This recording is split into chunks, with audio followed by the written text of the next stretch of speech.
I am 104 years old, and the heart is not a pump.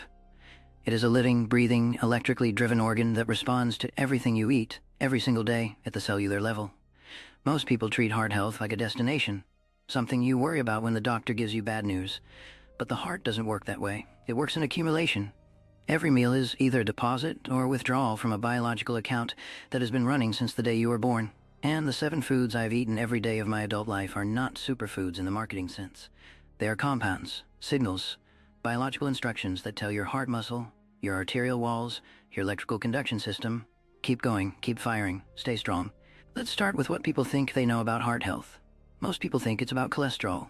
They've been told that fat clogs arteries like grease clogs a pipe. That's the plumbing model of cardiovascular health, and it's incomplete to the point of being misleading. The real story begins with inflammation.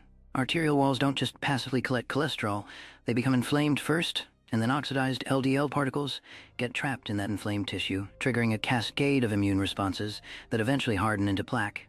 So the question was never really about fat, it was always about inflammation. And what you eat determines the level of chronic inflammation running through your body every single day. The first food is olive oil, but not in the way most people use it, not drizzled on a salad once a week. Every single day, a significant amount of cold-pressed extra virgin olive oil consumed as a foundational fat. What makes olive oil extraordinary for the heart isn't just oleic acid, though that monounsaturated fat does remarkable things for arterial flexibility. It's the polyphenols, specifically oleocanthal, which behaves like a natural ibuprofen at the molecular level, suppressing the same inflammatory enzymes that pharmaceutical anti-inflammatories target. And here's what most people miss. The polyphenol content of olive oil degrades rapidly with heat and time. Fresh, cold-pressed, consumed daily. That's when it functions as cardiovascular medicine. The populations with the lowest rates of heart disease in recorded history consumed olive oil not as a condiment, but as a staple. It wasn't incidental, it was the mechanism. And there's another dimension to olive oil that the research is only now catching up with. The oleic acid in olive oil doesn't just sit passively in your bloodstream, it incorporates into the membranes of your LDL particles themselves, making them more resistant to oxidation. An LDL particle rich in oleic acid is structurally more stable than one rich in polyunsaturated fats. It doesn't oxidize as easily. And since oxidized LDL is the specific form that triggers the inflammatory immune response at arterial walls, reducing LDL oxidizability is cardiovascular protection at the root, not at the surface. But it goes even deeper than that. The arterial endothelium, the single-cell thick lining of every blood vessel in your body, is the most important tissue you've never heard of. When it functions properly, it produces nitric oxide, which tells your arteries to relax, expand, and allow blood to flow freely. When the endothelium becomes dysfunctional, from oxidative stress, from sugar, from processed seed oils, nitric oxide production drops, arteries stiffen, and blood pressure climbs. Olive oil polyphenols have been shown in clinical research to directly upregulate endothelial nitric oxide synthase, the enzyme that produces nitric oxide. You are not just eating a fat, you are signaling your arterial walls to stay soft and responsive.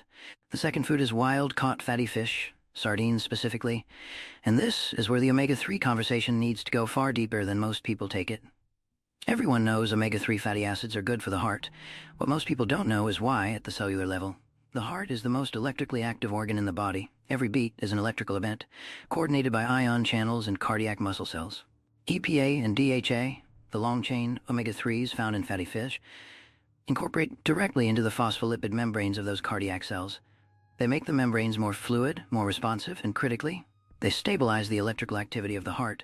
Arrhythmias, irregular heartbeats, or fundamentally electrical disturbances in populations with high omega-3 intake have significantly lower rates of sudden cardiac death, which is almost always an electrical event. You are feeding the electrical system of your heart every time you eat fatty fish. And the anti-inflammatory power of EPA specifically goes even deeper. EPA competes directly with arachidonic acid, the precursor to the most inflammatory prostaglandins your body produces. When EPA is abundant in cell membranes, the inflammatory cascade from arachidonic acid is blunted. This is not a subtle effect. The ratio of omega-6 to omega-3 in the modern diet is approximately 20:1. In populations with the lowest cardiovascular disease, it is closer to 4:1. That ratio is not a curiosity. It is a determinant of how inflamed your cardiovascular system is running at baseline every day for decades. The third food is dark leafy greens, specifically spinach and arugula, and their power for the heart is almost entirely misunderstood.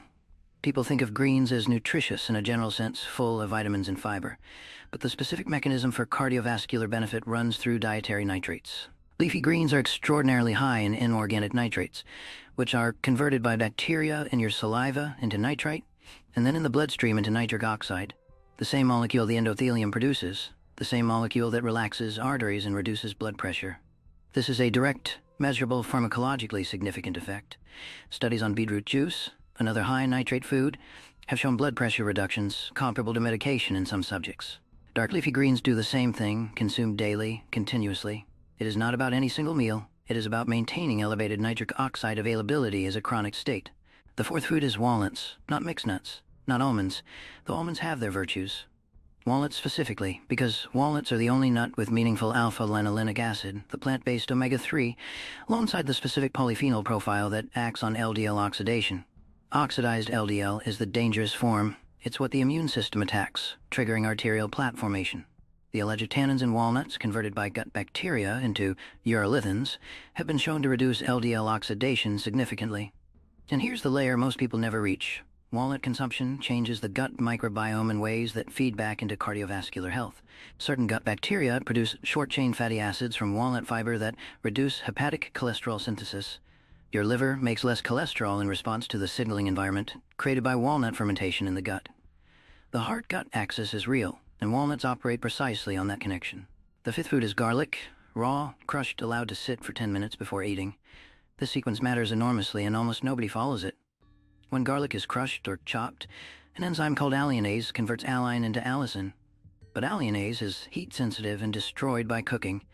More critically, when crushed garlic is allowed to rest before heat exposure or consumption, the allicin production is maximized and stabilized. Allicin has direct antimicrobial properties, but for the heart, the cardiovascular mechanism runs through hydrogen sulfide, a gasotransmitter like nitric oxide that relaxes smooth muscle in arterial walls, reduces blood pressure, and has been identified as a longevity signal in multiple research contexts. Garlic is also one of the most potent natural inhibitors of platelet aggregation, the clumping of blood cells that leads to clots. The mechanism is prostaglandin modulation, reducing thromboxane A2, the same target as low-dose aspirin. Daily garlic, prepared correctly, is performing the biological function that millions of people take medication for. The sixth food is berries, blueberries most powerfully, but also dark cherries and pomegranate. The cardiovascular significance of berries sits almost entirely in their anthocyanin content, and anthocyanins do something quite specific and remarkable. They bind to and protect the glycocalyx, a delicate sugar protein coating on the inner surface of blood vessel walls that most cardiologists barely mention, but which is now understood to be absolutely critical to vascular health. The glycocalyx acts as a barrier, a signal receiver, and a flow sensor. When it degrades, from oxidative stress, from high blood sugar, from inflammation, vascular function deteriorates at a fundamental level. Anthocyanins help maintain and restore glycocalyx integrity. They also directly reduce arterial stiffness by mechanisms tied to nitric oxide signaling, and they have been shown in longitudinal studies to reduce the risk of myocardial infarction in women by nearly a third with regular consumption over years. Not decades of pharmaceutical intervention, years of berries. The seventh food is green tea, specifically matcha or high-grade loose-leaf green tea, consumed without milk because milk proteins bind to catechins and reduce their bioavailability. The cardiovascular power of green tea is carried almost entirely by AGCG, epigallocatechin gallate, the most studied polyphenol in cardiovascular research. EGCG inhibits the oxidation of LDL, reduces the expression of adhesion molecules on endothelial cells that allow inflammatory immune cells to stick to arterial walls, and has been shown to improve arterial elasticity measurably. But the depth of EGCG's action goes further than antioxidant protection. It modulates AMPK, AMP-activated protein kinase, a master metabolic enzyme that regulates cellular energy use and is tied directly to longevity pathways. Activating AMPK mimics some of the effects of caloric restriction at the cellular level. Green tea, consumed daily, is not a beverage choice. It is a metabolic signal. Now, here's what ties all seven together, and this is the layer that almost no one sees. Every one of these foods works on multiple overlapping mechanisms simultaneously. They address inflammation, they support nitric oxide production, they reduce LDL oxidation, they feed the gut microbiome in ways that reduce cardiovascular risk, they stabilize the electrical environment of the heart. And because they work on these root mechanisms rather than single biomarkers, their effects compound over time in ways that pharmaceutical interventions targeting single pathways cannot replicate.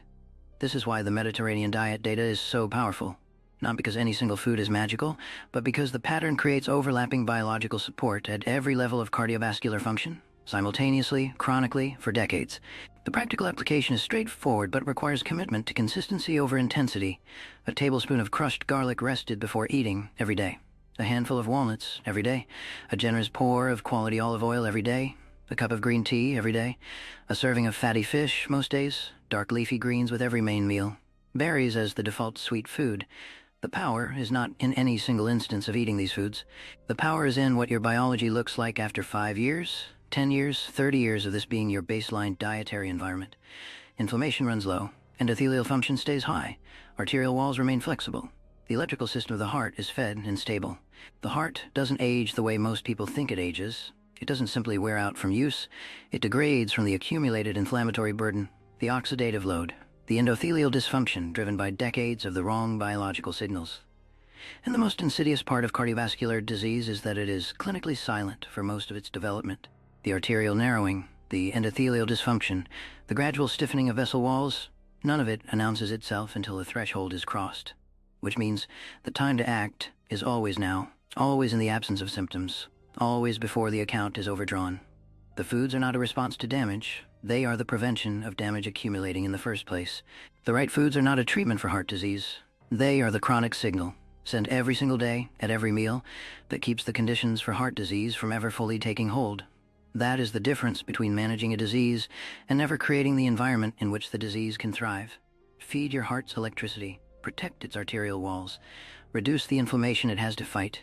Do it every day. And the heart, extraordinary organ that it is, will keep its rhythm far longer than anyone told you was possible.